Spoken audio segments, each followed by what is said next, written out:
بسم الله الرحمن الرحيم. قال المؤلف رحمه الله تعالى: باب إخلاص النية لله عز وجل واستحضار ذلك في جميع الأقوال والأفعال والأحوال البارزة والخفية.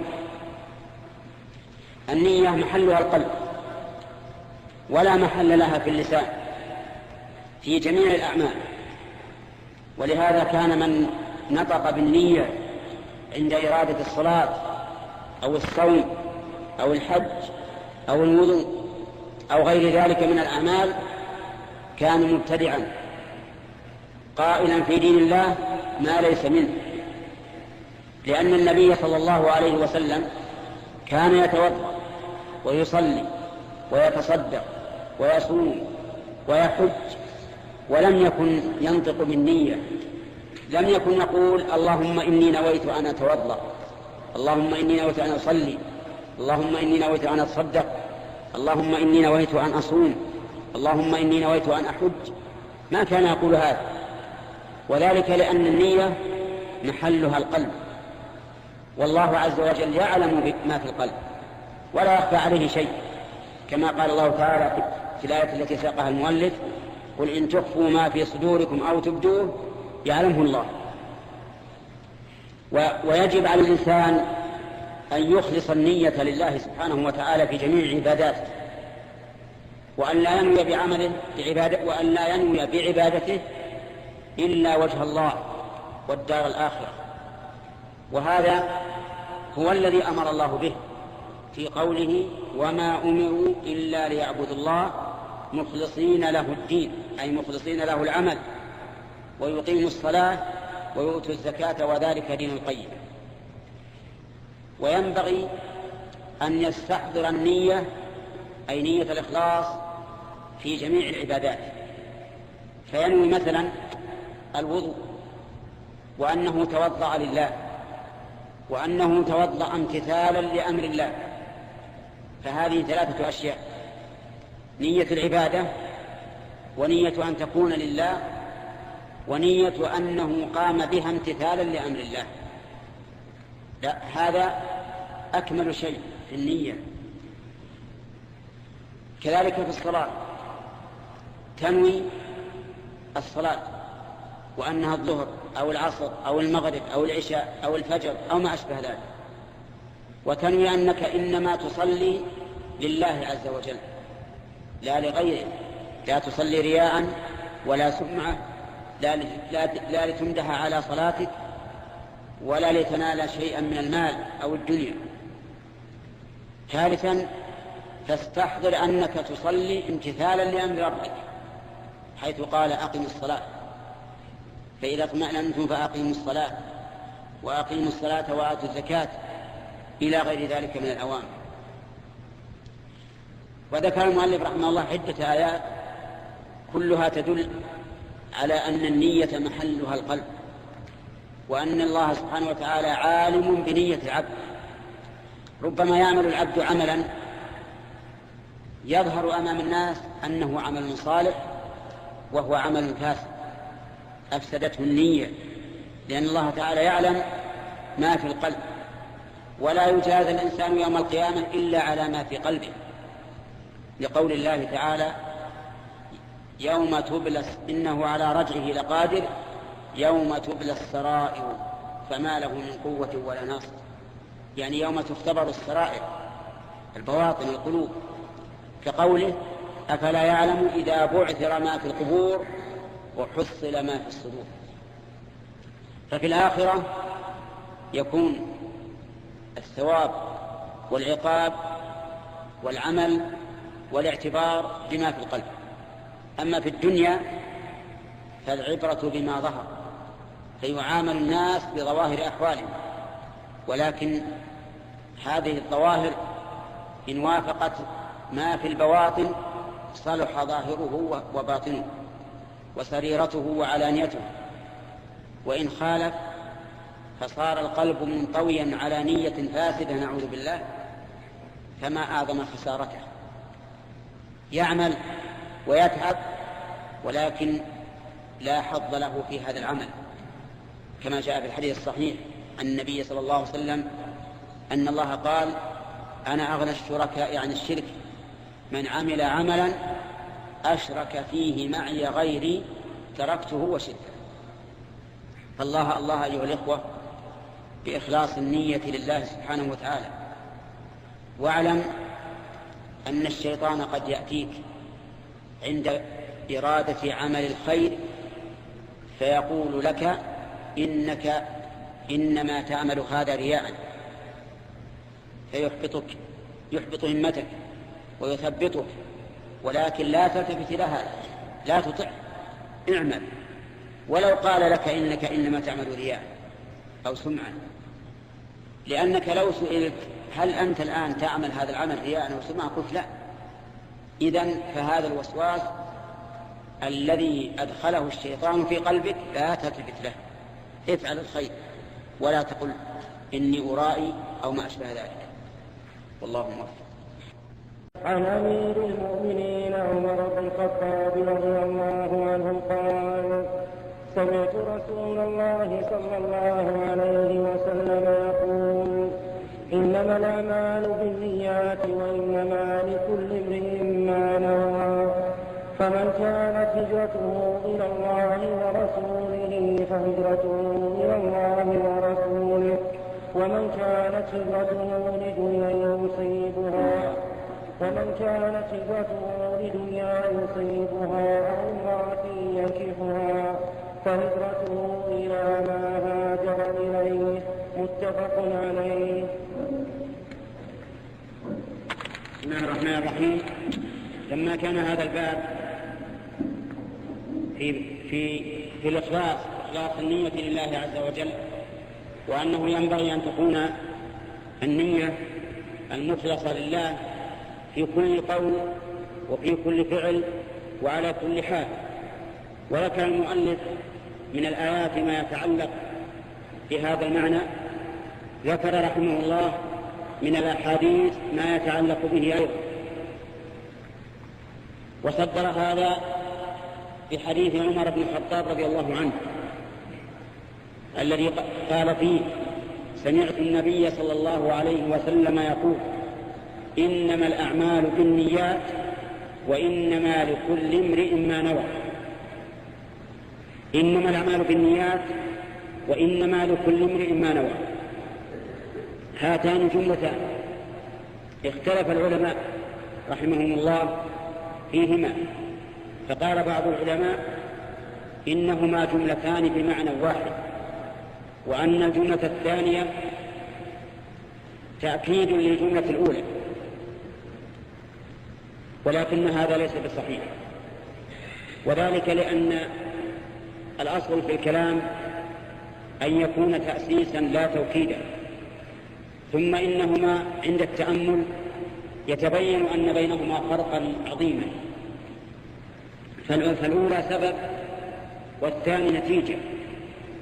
الأولى سبب يبين فيها النبي صلى الله عليه وسلم أن كل عمل لا بد فيه من نية، كل عمل يعمله الإنسان وهو عاقل مختار فلا بد فيه من نية، ولا يمكن لأي عاقل مختار يعمل عملا إلا بنية. حتى قال بعض العلماء: لو كلفنا الله عملا بلا نية لكان من تكليف ما لا يطاق. وهذا صحيح. كيف تعمل وأنت عاقل بعقلك وأنت مختار غير مكره؟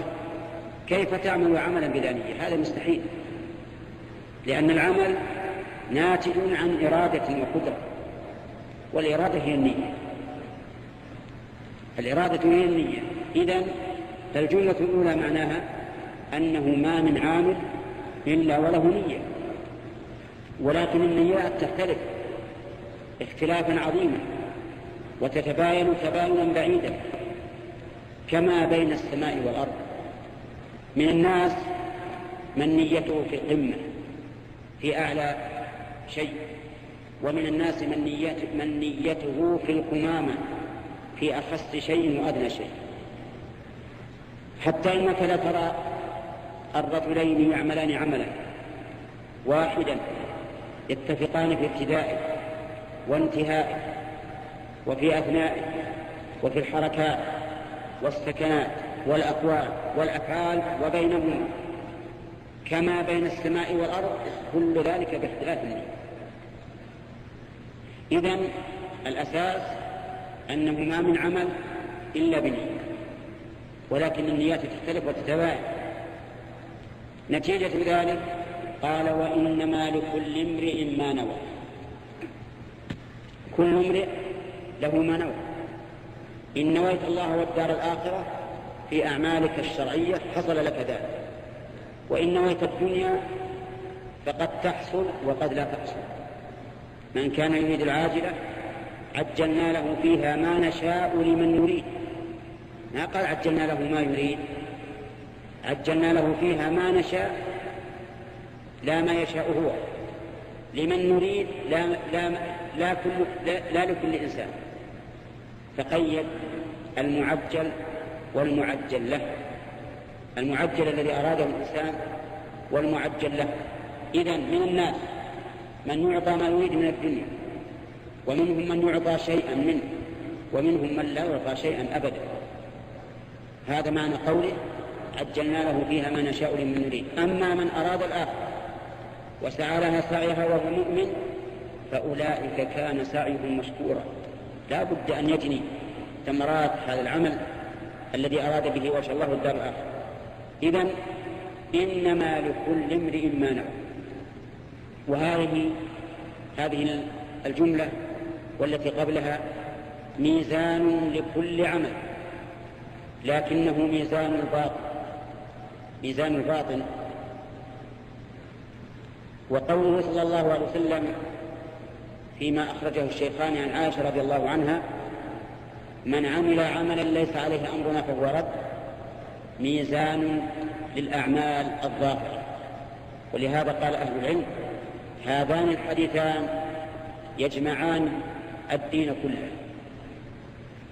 حديث عمر إنما الأعمال بالنيات ميزان للباطن، وحديث عائشة من عمل عملا ليس عليه أمرنا ميزان للظاهر. ثم ضرب النبي صلى الله عليه وسلم مثلا يطبق هذا الحديث عليه. قال فمن كانت هجرته إلى الله ورسوله فهجرته إلى الله ورسوله، ومن كانت هجرته لدنيا يصيبها أو امرأة ينكحها فهجرته إلى ما هاجر إليه. الهجرة أن ينتقل الإنسان من دار الكفر إلى دار الإسلام، مثل أن يكون رجل في أمريكا وأمريكا دار كفر فيسلم ولا يتمكن من إظهار دينه هناك فينتقل منها إلى البلاد الإسلامية. هذه هي الهجرة. إذا هاجر الناس فالناس يختلفون في الهجرة، منهم من يهاجر ويدع بلده إلى الله ورسوله، يعني إلى شريعة الله التي شرعها الله على لسان رسوله صلى الله عليه وسلم. هذا هو الذي ينال الخير وينال مقصوده، ولهذا قال فهجرته إلى الله ورسوله، يعني فقد أدرك ما نوى. الثاني من المهاجرين هاجر لدنيا يصيبه، يعني رجل يحب جمع المال فسمع أن في بلد الإسلام مرتعا خصبا لاكتساب الأموال فهاجر من بلد الكفر إلى بلد الإسلام من أجل المال فقط، لا يقصد أن يستقيم دينه ولا يهتم بدينه، لكن همه المال.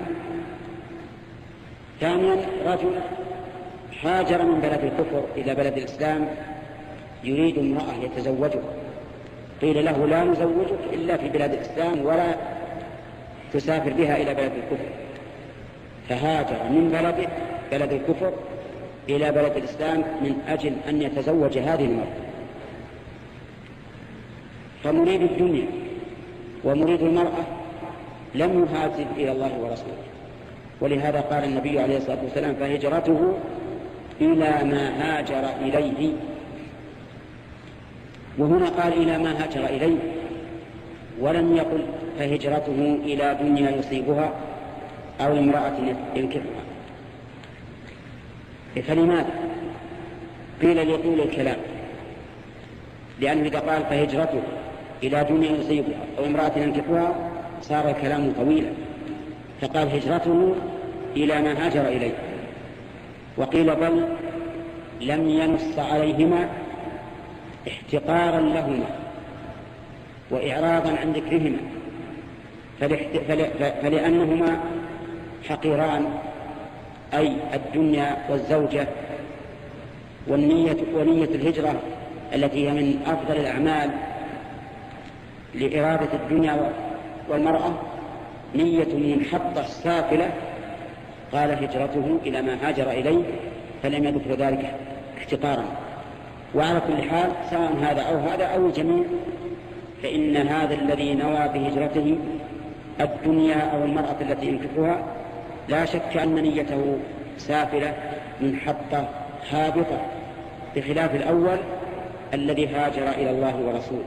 كل العبادات حسب إرادة الإنسان ونيته، إن فعلها لله عز وجل فهذا هو المخلص الموحد، وإن فعلها لغير الله تقرب إلى عباد الله بما يتقرب به إلى الله فهذا مشرك، وقد يصل إلى حد الشرك الأكبر.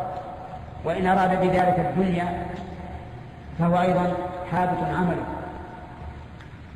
وعدنا أننا نتكلم عن الهجرة، فالهجرة تكون للعمل وتكون للعامل وتكون للمكان. أما هجرة المكان فأن ينتقل الإنسان من مكان تكثر فيه المعاصي ويكثر فيه الفسوق وربما يكون بلد كفر إلى بلد لا يوجد فيه ذلك. وأعظم الهجرة من بلد الكفر إلى بلد الإسلام. وقد ذكر أهل العلم أنه يجب على الإنسان أن يهاجر من بلد الكفر إلى بلد الإسلام إذا كان غير قادر على إظهار دينه. وأما إذا كان قادرا على إظهار دينه ولا يعارض إذا أقام شعائر الإسلام فإن الهجرة لا تجب عليه ولكنها تستحب.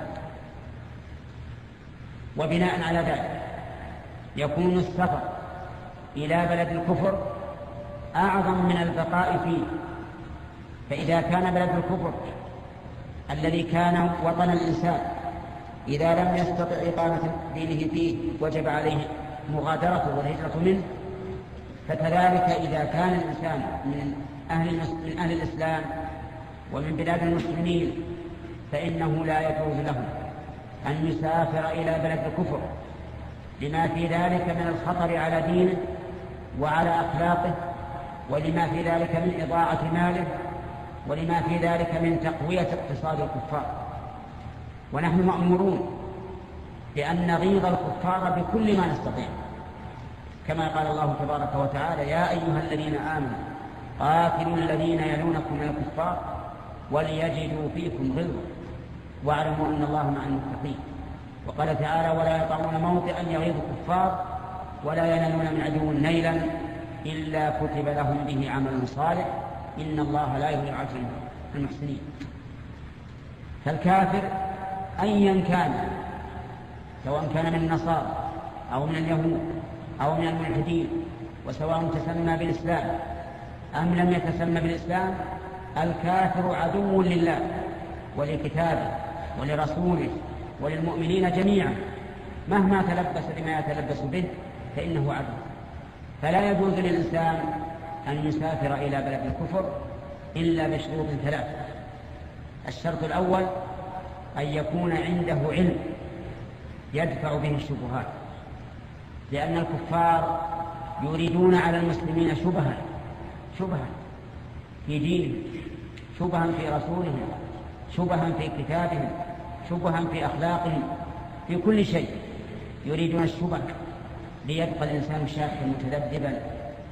ومن المعلوم أن الإنسان إذا شك في الأمور التي يجب فيها اليقين فإنه لم يقم بالواجب. فالإيمان بالله وملائكته وكتبه ورسله واليوم الآخر والقدر خير وشره الإيمان بهذه يجب أن يكون يقينيا، فإن شك الإنسان في شيء من ذلك فهو كافر. فهم عن الكفار يدخلون على المسلمين الشك، حتى إن بعضهم صرح بعض زعمائهم قال: لا تحاولوا أن تخرجوا المسلم من دينه إلى دين النصارى، ولكن يكفي أن تشككوه في دينه، لأنكم إذا شككتموه في دينه سلبتموه الدين، وهذا كافر. فأنتم أخرجوه من هذه الحظيرة التي فيها الغلبة والعزة والكرامة ويكفي. أما أن تحاول أن تدخلوه دين النصارى المبني على الضلال والسفاهة فهذا لا يمكن، لأن النصارى ضالون كما جاء في الحديث عن النبي عليه الصلاة والسلام. وإن كان دين المسيح عليه الصلاة والسلام دين حق، لكنه دين حق في وقته قبل أن ينسخ برسالة النبي صلى الله عليه وسلم. أما بعد نسخ شريعة عيسى فإن الهدى والحق فيما جاء به الرسول صلى الله عليه وسلم محمد. لا بد أن يكون عنده علم يدفع به الشبهات. الشرط الثاني أن يكون عنده دين يحميه من الشهوات، لأن الإنسان الذي ليس عنده دين إذا ذهب إلى بلاد الكفر انغمس، لأنه يجد زهرة الدنيا، شهوات، سكر، زنا، لواء، كل إجرام موجود في بلاد الكفر. فإذا ذهب إلى هذه البلاد فإنه يخشى عليه أن ينزلق في هذه الأبحاث، إلا إذا كان عنده دين يحميه. فلا بد أن يكون عند الإنسان دين يحميه من الشهوات.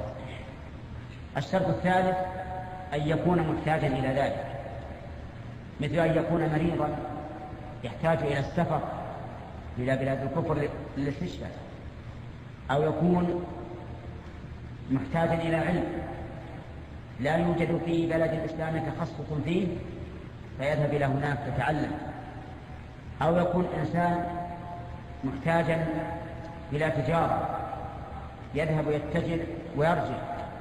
المهم أنه لا بد أن يكون هناك حاجة. ولهذا أرى أن الذين يسافرون إلى بلد الكفر من أجل السياحة فقط أرى أنهم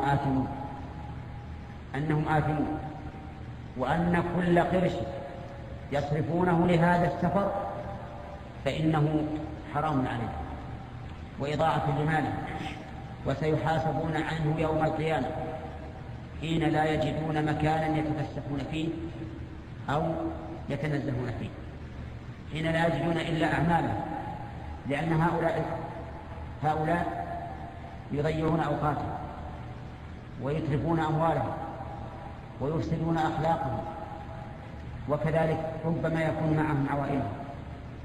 ومن عجب أن هؤلاء يذهبون إلى بلاد الكفر التي لا يسمع فيها صوت مؤذن ولا ذكر ذاكر، وإنما يسمع فيها أبواق اليهود ونواقص النصارى، ثم يبقون فيها مدة هم وأهلوهم وبنوهم وبناتهم، فيحصل في هذا شر كثير، نسأل الله العافية والسلام.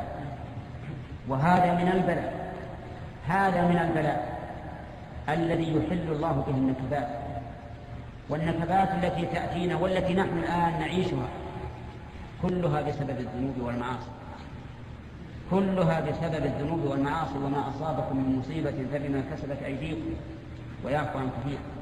نحن غافلون، نحن آمنون في بلادنا كأن ربنا غافل عنا، كأنه لا يعلم، كأنه لا يملي للظالم حتى إذا أخذه لم يفلته. والناس يعصرون في هذه الحوادث ولكن قلوبهم قاسية والعياذ بالله. ولقد قال الله تعالى: ولقد أخذناهم بالعذاب فما استكانوا لربهم وما يتضرعون. أخذناهم بالعذاب ونزل بهم، ومع ذلك ما استكانوا إلى الله وما تضرعوا إليه بالدعاء ولا خافوا من سطوته، ولكن قست القلوب، نسأل الله العافية، وماتت حتى أصبحت الحوادث المصيرية أصبحت تمر على القلب وكأنها ماء بارد، نعوذ بالله من من قسوة القلب وموت القلب. وإلا والله لو كان الناس في عقل وفي صحوة وفي قلوب حية ما صاروا على هذا الوضع الذي نحن عليه الآن، مع أننا في وضع معتبر في حال حرب مدمرة مهلكة، حرب غازات الأعصاب والجنود وغير ذلك. ومع هذا ما تجد أحدا حرك ساكنا إلا أن يشاء الله. هذا لا شك أنه خطأ. إن أناسا في هذه الظروف العصيبة ذهبوا بأهليهم يتنزهون في بلاد الكفر وفي بلاد الفسق وفي بلاد المجون والعياذ بالله. أقول مرة ثانية إن الهجرة من بلد الكفر الذي لا يستطيع الإنسان أن يقيم فيه دينه واجبة، وإن كان يستطيع أن يقيم دينه فهي سنة. وأقول لا يجوز للإنسان أن يسافر إلى بلد الكفر إلا ب3 شروط. الشرط الأول علم يدفع به الشبهات، والثاني دين يحميه عن الشهوات، والثالث حاجة تدعو إلى ذلك. لكن قد يقول قائل ماذا تقول لو سافر الإنسان إلى بلد الكفر للدعوة إلى الإسلام؟ هل يجوز هذا؟ نقول نعم يجوز إذا كان له أثر وتأثير هناك فإن ذلك جائز، لأن هذا سفر لمصلحة. وبلاد الكفر كثير من عوامهم قد عمي عليهم الإسلام، لا يدرون عن الإسلام شيئا، بل قد ضللوا وقيل لهم إن الإسلام دين وحش وهمجية ورعاء. ولا سيما إذا سمع الغرب بمثل هذه الحوادث التي حصلت على أيدي من يقولون إنهم مسلمون، سيقولون أين الإسلام؟ أين الإسلام؟ هذه وحشية، وحوش طارية يعدو بعضها على بعض ويأكل بعضها بعضا، فينفر الناس من المسلمين من الإسلام بسبب أفعال المسلمين. نسأل الله أن يهدينا جميعا صراطا مستقيما. أما هجرة العمل فأن يهجر الإنسان ما نهاه الله عنه من المعاصي والفسوق، كما قال النبي صلى الله عليه وسلم: المسلم من سلم المسلمون من لسانه ويده، والمهاجر من هجر ما حرم الله عليه. فتهجر كل ما حرم الله عليه، سواء كان مما يتعلق بحقوق الله أو مما يتعلق بحقوق عباد الله. فتهجر السب والشتم والقتل والغش وأكل المال بالباطل وعقوق الوالدين وقطيعة الأرحام وكل شيء حرم الله عليه تهجره، حتى لو أن نفسك دعتك إلى هذا وألحت عليك فاذكر أن الله حرم ذلك حتى تهجره وتبعد عنه. أما هجرة العامل فإن العامل قد تجب هجرته أحيانا. قال أهل العلم: مثل الرجل المجاهر بالمعصية الذي لا يبالي بها فإنه يشرع هجره إذا كان في هجره فائدة ومصلحة. والمصلحة والفائدة أنه إذا هجر عرف قدر نفسه ورجع عن المعصية. مثال ذلك رجل معروف بالغش في البيع والشراء فيهجره الناس، فإذا هجروه تاب من هذا ورجع وندم. ورجل ثاني يتعامل بالربا فيهجره الناس ولا يسلمون عليه ولا يكلمونه، فإذا عرف هذا خجل من نفسه وعاد إلى صوابه. ورجل ثالث وهو أعظمه لا يصلي، فهذا مرتد كافر والعياذ بالله، يجب أن يهجر فلا يرد عليه السلام ولا يسلم عليه ولا تجاب دعوته حتى إذا عرف نفسه ورجع إلى الله وعاد إلى الإسلام انتفع بذلك. أما إذا كان الهجر لا يفيد ولا ينفع وهو من أجل معصية لا من أجل كفر، لأن الهجر إذا كان للكفر فإنه يهجر الكافر المرتد على كل حال، أفاد أم لم يفد. لكن صاحب المعصية التي دون الكفر إذا لم يكن في هجره مصلحة فإنه لا يحل هجر، لأن النبي صلى الله عليه وسلم قال: لا يحل لرجل أن يهجر أخاه المؤمن فوق 3 يلتقيان فيعرض هذا ويعرض هذا وخيرهما الذي يبدأ بالسلام. ومن المعلوم أن المعاصي التي دون الكفر عند أهل السنة والجماعة لا تخرج من الإيمان، فيبقى النظر بعد ذلك هل الهجر مفيد أو لا. إن أفاد وأوجب أن يدع الإنسان معصيته فإنه يهجر. ودليل ذلك قصة كعب بن مالك رضي الله عنه وهلال بن أمية ومرارة بن الربيع الذين تخلفوا عن غزوة تبوك، فهجرهم النبي عليه الصلاة والسلام وأمر المسلمين بهجرهم، لكنهم انتفعوا في ذلك انتفاعا عظيما، انتفعوا ولجأوا إلى الله، وضاقت عليهم الأرض بما رحبت وضاقت عليهم أنفسهم، وأيقنوا أن لا ملجأ من الله إلا إليه، فتابوا وتاب الله عليهم. هذه أنواع الهجرة: هجرة المكان، وهجرة العمل، وهجرة العامل